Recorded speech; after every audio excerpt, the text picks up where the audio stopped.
So hopefully we've convinced you of the importance of understanding how learning frameworks and models work.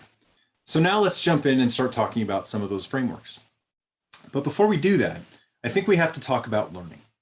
So learning models are amazing. I love Michael Simmons' 12 most useful and universal mental models, particularly because he goes into things like cognitive biases and how that impacts us with learning, as well as lifelong learning itself, what that actually looks like.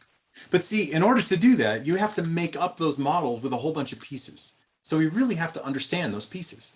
And to understand those pieces, I think we have to understand that learning is both very difficult and also kind of rare. If you read the works of guys like Gatto or Diane Ravitch, as they talk about students coming out of K-12 education, we find that students are learning very little.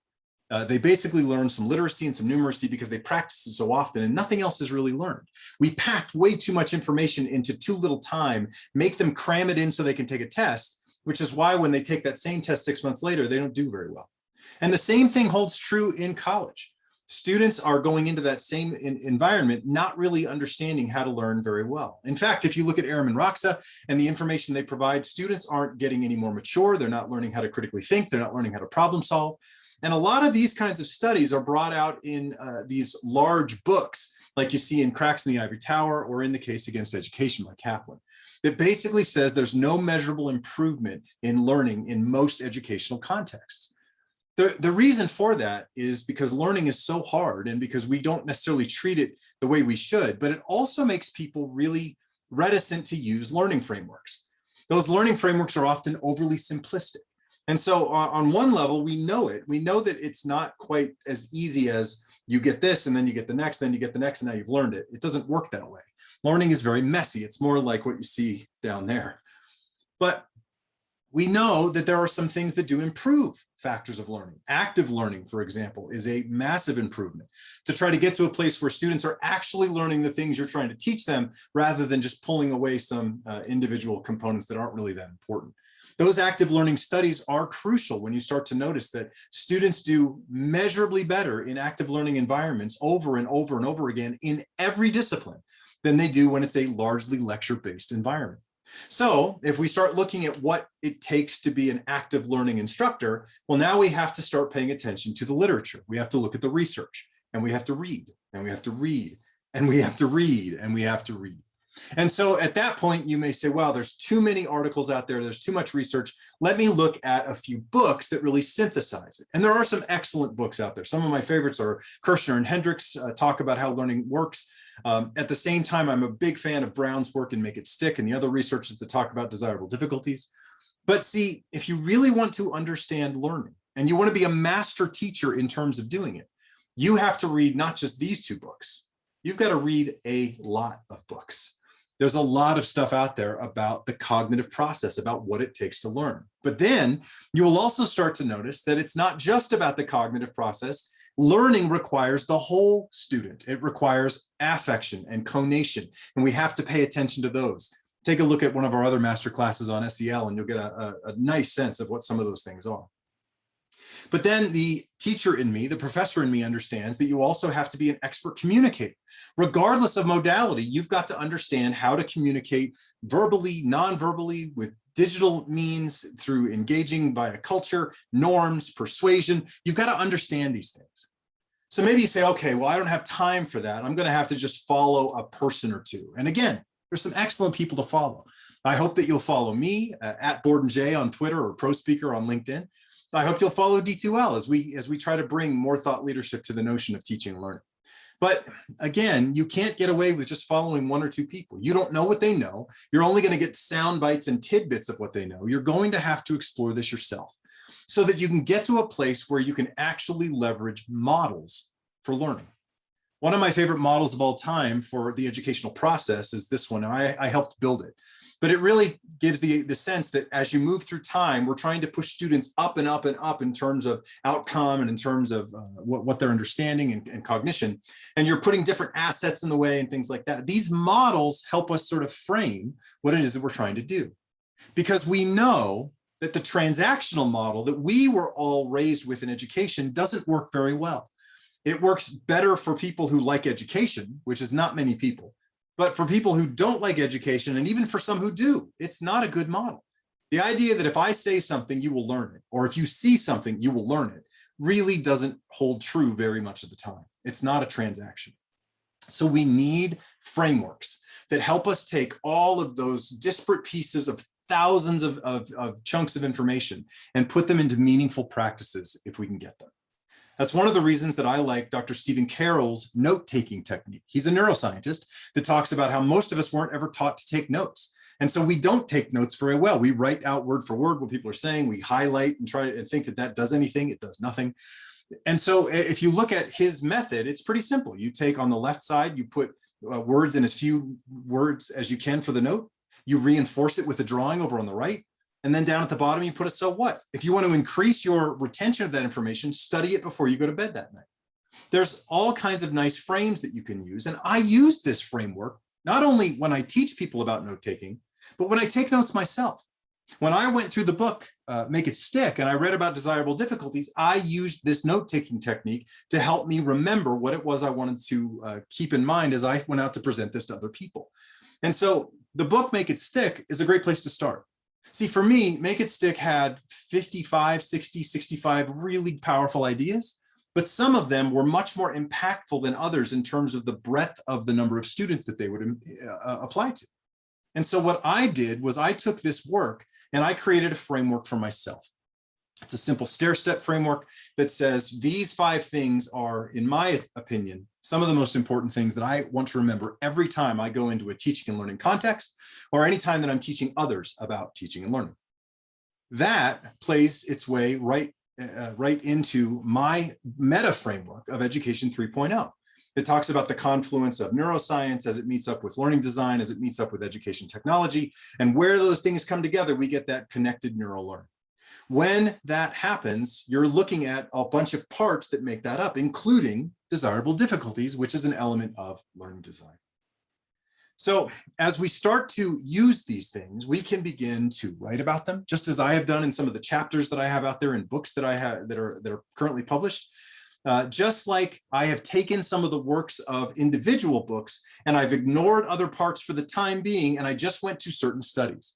How Learning Happens is a great example. There are 28 cases, chunks, tidbits of strategies that you might employ in the classroom. You can open up to any one chapter and you probably have something good to look at.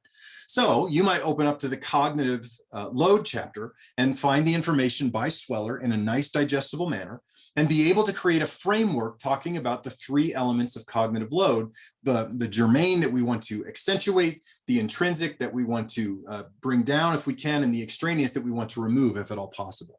This really helps us with regard to curriculum drift, curriculum bloat, time management, the Carnegie unit, and what a horrible idea that really is. At the same time, we might take some of these frameworks and build our own frameworks off of other frameworks. That's what I did with this innovation model. It's really a cultural change model that I have in a couple of those chapters that I showed you a moment ago. This innovation model, which is out there for you to find, it's easily available, is also built on the work of giants like Kotter, like Kubler-Ross, and their model of change. As we develop our models, we have to be up on all the other models. We have to see where they stop, where they start, where they're good, where they're bad, where they overlap, where they don't. So to that end, let me show you where I began my journey. I started looking at authentic learning models. One of my favorites was by Jackie Gerstein, talking about all the elements. I like the visual representation of this well, talking about authentic learning and what that actually looks like in a classroom or a formal learning setting. I'm also a big fan of Vygotsky's zone of proximal development. The notion of scaffolding is something that most educators understand, but Vygotsky really goes into great detail, and a lot of writers have written since he passed away, talking about how to actually do this. And then it became research-based starting in the late 60s and early 70s. I think about George Siemens' connectivism and how he really took cognitivism, behavioralism, and constructivism and put them into this sort of 21st century learning concept that says it's about the tech being a part of this, but it's also then about the connection of people, the connection of ideas, the connection of people, to ideas. I really like connectivism. I can't go without talking about PBL or project-based learning. When you're talking about that notion of doing first and authenticness, Project-based learning is really crucial. It should be a component of every student's portfolio.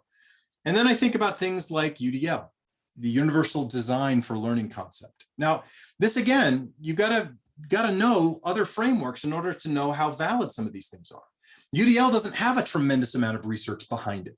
What it's really getting you at is differentiation and the power and importance of differentiation. It's hard to prove because it's amorphous in some ways, it's ambiguous in some ways, it's so variable rich and variable laden, it's very difficult to prove. But there are certain principles you can tie to other frameworks that have been proven that make UDL, I think, reasonable.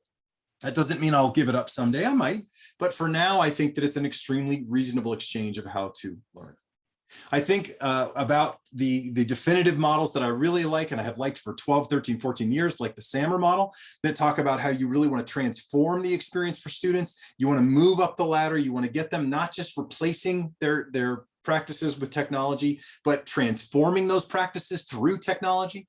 I think that that's powerful. And when you overlap that with an educational process to try to create an initiative or a strategy or a product that is curriculum-based or text-based or instructional-based, then I think you really start to get a sense of good learning.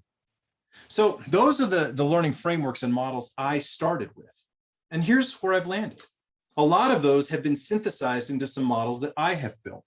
Now, I certainly can't take credit for the learning triangle. That's been around for over 110 years.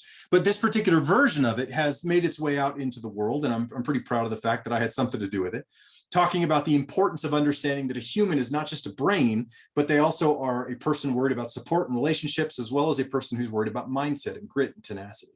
And so as I look at the learning triangle, that's a major macro and micro framework for me in my teaching and learning.